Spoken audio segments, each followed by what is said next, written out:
அருள்மிகு மீனாட்சி சுந்தரேஸ்வரர் திருக்கோவில் அப்படின்னு சொல்லுவாங்க நம்ம கீழக்கரையில். ஸோ இந்த திருக்கல்யாணம் நடந்துகிட்டு இருக்கு.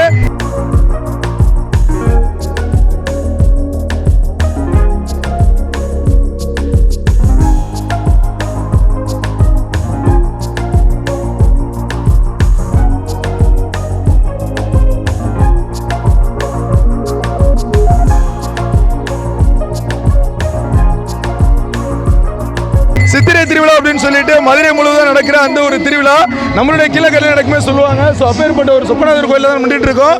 இந்த கோயிலோட வரலாறுகள் அப்படின்னு சொன்னால் கிட்டத்தட்ட 1200 வருடங்களுக்கு முற்பட்டது. அந்த காலத்தில் வந்து மீனாட்சி அம்மன் கோயில் எப்போ கட்டினாங்களோ அதே காலத்திலேயே வர்குணர் பாண்டியர் காலத்தில் கட்டப்பட்டது தான் இந்த ஒரு சொப்பநாதர் கோவில். ஸோ இன்னைக்கே அந்த திருக்கல்யாணம் நடந்து உள்ள வந்து பார்த்தோம்னா நிறைய விதமான கல்யாணத்துக்கான விஷயம் நடந்துட்டு இருக்கு. அதை தாண்டி ஒரு மாபெரும் சிறப்பு அன்னதானம் நடக்கிறதுனால மக்கள் எல்லாரும் வரிசையில் காத்துட்டு இருக்காங்க. திருக்கல்யாணம் முடிஞ்சதுக்கு அப்புறம் இங்க ஒரு பெரிய சிறப்பு அன்னதானம் நடக்கும். ஆல்ரெடி நடந்துட்டு இருக்கு நினைக்கிறேன். ஏகப்பட்ட மக்கள் வந்து அந்த அன்னதானத்துக்கு வந்து காத்துட்டு இருக்காங்க. ஸோ இங்கே உள்ள அன்னதானம் ரொம்ப சிறப்பாக இருக்குன்னு சொல்ல முடியும். கீழக்கரை சுற்றி உள்ள பகுதிகளில் இருந்து எல்லா ஊர்ல இருந்துமே மக்கள் இங்கே வருவாங்க. காலையில் நடக்கிற இந்த திருக்கல்யாணம் முடிஞ்சிட்டு அதுக்கப்புறம் வந்து பார்த்தோம்னா இந்த பகுதிகள் முழுவதுமா ரெஸ்ட் எடுப்பாங்க. அதிகமான ஒரு மக்களையும் அதிகமான பக்தர்களையும் கொண்டு இருக்கிறது சொப்பநாதர் கோயிலுன்னு. ஸோ இந்த டைரக்ஷன் நம்ம பார்க்க முடியும். இதுதான் நம்மளுடைய அன்னதான மண்டபம். கிட்டத்தட்ட அறுசுவையான உணவுகள் இப்போ வந்து தயாராக இருக்குன்னே சொல்லுவாங்க. நம்மளுடைய கோயிலோட பேக்ரவுண்டு. ஸோ ஒரு திருமணம் முடிஞ்சதுக்கு அப்புறம் அங்கே வந்து பார்த்தோம்னா ஒரு சிறப்பான பரதநாட்டியம் நடந்துட்டு இருக்கு. நிறைய கலைக்குழுவினர் அந்த காலத்து பரதநாட்டிய விஷயங்கள் எல்லாத்தையுமே முன்பே ஒன்று அரங்கேற்றிட்டு இருப்பாங்க. மீனாட்சி சுந்தரேஸ்வரர் திருக்கோயில் எப்படி இருக்கும்? நல்லா இருக்கு. ரொம்ப பிடிச்ச விஷயம்னு என்ன சொல்லுவீங்க?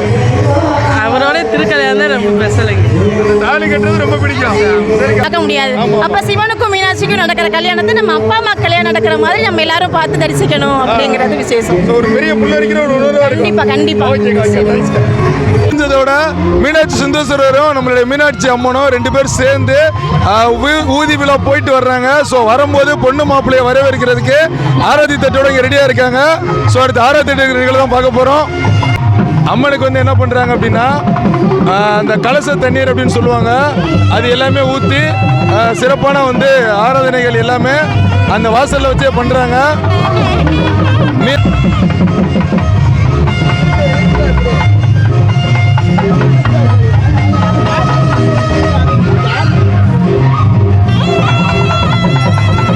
ஒரு அருமையான மெயின் சீல் இருக்கும் ஒரு நிகழ்வு. அம்மனுக்கு வந்து ஆராத்தி எடுக்கிறாங்க. நல்ல முறையில் நல்லபடியாக வந்து திருமணம் முடிஞ்சு மக்களை வீதி உள்ள சந்திச்சு தரிசனம் கொடுத்து திருப்பி அவங்க வீட்டுக்குள்ள நுழையிற இந்த நிகழ்வுல ஆராத்தி எடுத்து திருஷ்டி கழிச்சு அவங்க உள்ள ஒரு நிகழ்வை பார்த்துட்டு இருக்கோம்.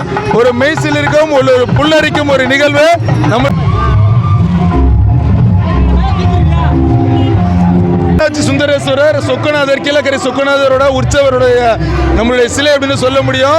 மீனாட்சி அம்மனுக்கு அந்த தாலிகை கட்டி திருக்கல்யாண வைபோகம் ரொம்ப சிறப்பாக நடந்துருச்சு. அம்மன் வந்து கழுத்து நிறைய நகைகள் எல்லாமே போட்டு ஒரு திருக்கோலத்தில் வந்து காட்சியளிக்கிறாங்க. மீனாட்சி அம்மனுக்கு அப்படின்னு பார்த்தீங்கன்னாலே அந்த கொண்டை தான் வந்து ஒரு புகழ் மிகுந்தது. கொண்டையிலையுமே நகைகள் சூடி ரொம்ப தத்துருவமான மெய்சிலுக்கு ஒரு விஷயம்.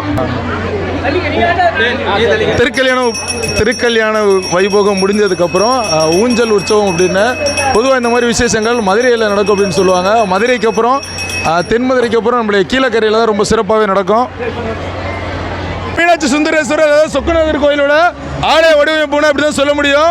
அதுக்கு மேலே வந்து கோபுர கலசங்கள் வச்சு அங்கே இருக்கிறது மீனாட்சி சுந்தரேஸ்வரர். இந்த இடத்துல வந்து பார்த்தீங்கன்னா சொக்கநாதர் அப்படின்னு சொல்லுவாங்க. மீனாட்சி அம்மனுக்கும் சொக்கநாதருக்குமே தனித்தனியாக வந்து இது இருக்கும். இந்த மக்கள் எல்லாருமே வந்து அந்த திருக்கல்யாணத்தை சிறப்பாக பார்த்து முடிச்சுட்டு அடுப்பில் இருக்காப்புல. ஸோ நிறைய மக்கள் தாய்மார்கள் வந்து இந்த திருக்கல்யாணத்துக்கு வந்துட்டு போகிறாங்க. என்ன சொல்கிறாங்கன்னா இந்த திருக்கல்யாணத்துக்கு வந்து அடுத்த வருஷம் உங்களுக்கு கல்யாணம் முடிஞ்சிடும்னு. அதனால நிறைய வந்து இளம் பெண்கள் நம்ம பார்க்க முடியுது. இது வரைக்குமே கூட்டம் போய்கிட்டு இருக்கு. இதுக்கு மேலே நம்ம வந்துட்டோம். நம்மளுடைய மீனாட்சி சுந்தரேஸ்வரர் ஆலயத்தோட ஒரு பேசிக் விஷயம் இது அப்படின்னு சொல்லும் போது ஒரு பெரிய இடப்பரப்பு எல்லாமே கொண்டு இருந்தது. சொக்கநாதர் கோயில்னா இந்த கோயிலை நம்ம சொல்ல முடியும். கோயில் வந்து ஒரு சின்ன இடத்துல கட்டியிருந்தாங்க. 1500 முன்னாடியே கட்டியிருந்தாலும் இப்போ இந்த படப்பில் தான் இருக்குது. இதை சுற்றி வந்து பார்த்தோம்னா நிறைய மரங்கள் செடி கொடிகள் எல்லாமே வச்சு இது ஒரு பெரிய சோலையாக வச்சுருக்காங்க. அடுத்தடுத்த கட்டுமான பணிகள் எல்லாமே போய்கிட்டு இருக்கு. இந்த ஒரு திருக்கல்யாண நிகழ்வு என்ன சொல்கிறாங்க அப்படின்னா இன்றைக்கி வந்து தாலி மாற்றிக்கிட்டா ரொம்ப பெருசு ரொம்ப ஒரு பேரும் புகழும் கிடைக்கும்னு அந்த மாதிரி நிறைய தாய்மார்கள் இந்த விஷயம் பண்ணிகிட்டு இருக்காங்க. ஸோ நம்ம திருக்கல்யாணம் முடிஞ்ச நம்மளுடைய கோயிலுக்குள்ளே போக போகிறோம். ஸோ இந்த ஒரு திருக்கல்யாண நிகழ்வுகள் நடந்து முடிஞ்சதுக்கப்புறம் இங்கே உள்ள மக்கள் எல்லாம் கண்டுகளிக்கிற மாதிரி பரதநாட்டியங்கள் நடந்துகிட்டு இருக்கு. ஸோ பரதநாட்டிய ட்ரெஸ் போட்டு அந்த பொண்ணு ரொம்ப சிறப்பாக ஒரு நடனத்தை வெளிப்படுத்திட்டு இருக்காங்க. இந்த இடத்துல நம்ம போகும்போது நேராக இருக்கிறது நம்மளுடைய மீனாட்சி அம்மன் அப்படின்னு சொல்லுவாங்க. இந்த பக்கம் இருக்கிறது மீனாட்சி அம்மன், அந்த பக்கம் இருக்கிறது சொக்கநாதர். ஸோ இவங்க 2 பேரும் தான் திருக்கல்யாணம் நடக்கும். பிரதோஷங்களாக இருக்கட்டும், பௌர்ணமி பூஜையில் ஏகப்பட்ட விஷயங்கள் இங்கே ரொம்ப சுயமாக நடக்கும். அந்த பேர்லாம் ஜோதிராஜன் அண்ணன். ஆனால் சிவன் சம்பந்தப்பட்ட எல்லா இடத்துலையும் உங்களை பார்க்குறோமே, என்ன காரணம்? சிவபெருமான் பக்தர். சிவன் எங்க இருந்தாலும் நீங்க இருப்பீங்க. சரிண்ணே சார். அப்போ கடைக்கு தான் விலையை குறைச்சு கொடுப்பீங்களா? குறைச்சு கொடுப்போம். ஒரே விலையில் கடைக்கு போனா சொன்னாப்ல, கோயில் இருந்தால் குறைச்சு கொடுப்போம் சொன்னாப்ல. ரொம்ப நன்றிண்ணா. சரி, சுந்தரேஸ்வரர் சொல்லுது ரொம்ப ஒரு பவர்ஃபுல்லான கடவுள் அப்படின்னு சொல்லுவாங்க. சுற்று வட்டாரத்தில் உள்ள எல்லா மக்களுக்குமே இங்கே வந்து ஒரு வேண்டுதல்கள் நிறைவேறினா கண்டிப்பாக நிறைவேறும் அப்படின்னு சொல்ல முடியும். இதையும் தாண்டி இந்த இடங்களில் வந்து பார்த்தீங்கன்னா திருமண பொருத்தங்கள் நிறைய நடக்கும். இங்கே வந்து ஒரு புகழ்பெற்ற ஒரு ஜாதகம் பார்ப்பாங்க. இந்த இடங்களில் ஒரு ஜாதகம் வச்சு ஒரு பொருத்தம் பார்த்தா அந்த பொருத்தம் கல்யாணத்தில் தான் போய் முடியும். ஸோ அந்த அளவுக்கு ஒரு சக்தி வாய்ந்த ஒரு சுந்தரேஸ்வரர் கீழக்கரை மக்கள் எல்லாம் அருள்பாலிச்சிட்டு இருக்காரு அப்படின்னு சொல்ற மாதிரி மீனாட்சி அம்மன் இங்கே தான் இருக்காங்க. கீழக்கரை மீனாட்சி அம்மன் மாறாத அனுபவிச்ச மகராசி, மனசெல்லாம் நிறைஞ்சிருக்கும் மீனாட்சி அப்படின்னு சொல்ற மாதிரி நம்ம கீழக்கரையோட மீனாட்சி அம்மன் கீழக்கரை அதை சுற்றி விட்டு உள்ள மக்கள் எல்லாத்துக்குமே ஒரு அசைக்க முடியாத நம்பிக்கை அப்படின்னா இந்த ஒரு ஆலயம் தான். அம்மனை பற்றி நம்மளுக்கு எதாவது தெரிஞ்ச வரைக்கும் இங்கே உள்ள வரலாறு தான். இங்கே உள்ள மீனாட்சி அம்மனோட, மதுரை மீனாட்சி அம்மனோட இன்னொரு எங்க உலகத்தில் இருக்கிற எல்லா மீனாட்சி அம்மன்களுக்கும் மூலவர் அவங்க தான். Okay okay okay. Madurai Meenakshi தான் மூலவர். அதான் ஹெட் ஆஃபீஸ், இதெல்லாம் பிரான்ச் ஆஃபீஸ். இதெல்லாம் கிளைகள். ஆமாம், பிரான்ச் ஆஃபீஸ். இதெல்லாம் எவ்வளோ வருஷமா அதை பண்ணிட்டு இருக்காங்க? 3 இயர்ஸா? எல்லா ஒரு கோயில்கள்லையுமே வந்து இந்த பரதநாட்டியங்கள் எல்லாமே பண்ணுவீங்க. இன்னைக்கு நம்ம இந்த கோயிலில் பண்ணது எந்த அளவுக்கு சந்தோஷமா இருந்துச்சு? ரொம்ப ஹாப்பி, என்ஜாய் பண்ணீங்களா? மக்கள் சந்தோஷப்பட்டாங்களா? ஒரு பக்கம் எல்லாரும் சினிமா பாட்டுக்கு டான்ஸ் ஆடிக்கிட்டு இருப்பாங்க, நீங்க ஏன் பரதத்துக்குள்ள வந்தீங்க?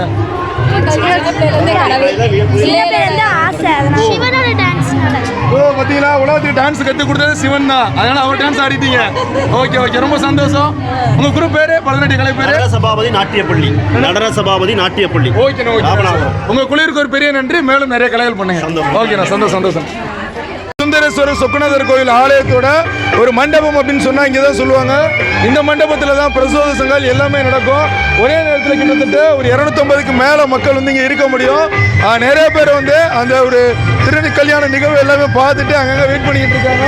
ஸோ கோயிலோட என்ட்ரன்ஸு வந்து நம்மளுடைய சொக்கநாதரையும் மீனாட்சி அம்மனையும் இந்த மாதிரி தான் நம்ம ஒரு பல்லக்கில் எடுத்துகிட்டு வந்துட்டு இருக்காங்க. உள்ளே வந்தவுடனே அந்த தேங்காய்கள் எல்லாமே உடைச்சு அந்த தண்ணி ஊற்றுறவங்களை தான் பார்த்துட்டு இருக்கோம். அப்படி பேக் இங்கே இருந்து அவங்க என்ன பண்ணுறாங்கன்னு பாருங்கள்.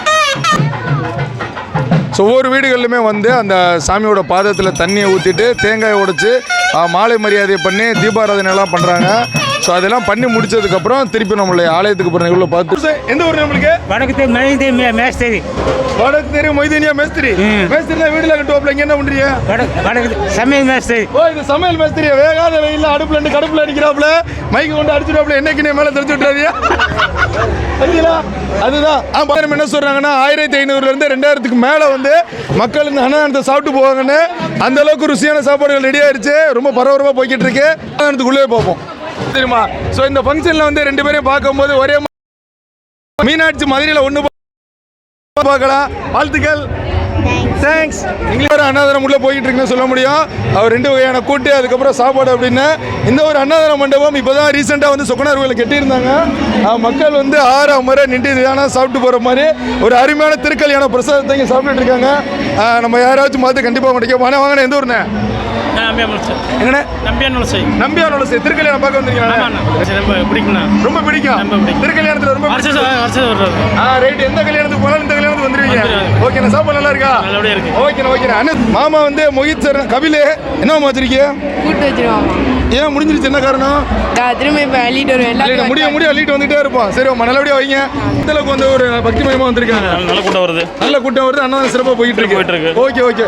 ஸோ நமக்கு என்ன தலை வந்து எல்லா ஒரு ஆன்மீக இடத்துலையுமே பார்க்க முடியும். ஒரு அன்னதானத்தில் வந்து மக்கள் நிறைய பேர் உட்காந்துருக்காப்புல. எல்லாத்துக்கும் சாப்பாடு வந்துருச்சு, இன்னும் சாம்பார் வரல, அதனால வெயிட் பண்ணிக்கிட்டு இருக்காப்புல. இந்த இடத்துல என்ன சொல்கிறாங்கன்னா கிட்டத்தட்ட 1500லேருந்து 2000 பேருக்கு மேலே இந்த அன்னதானம் நடந்துட்டு இருக்குன்னு. அக்கா இந்த ஊருக்கா?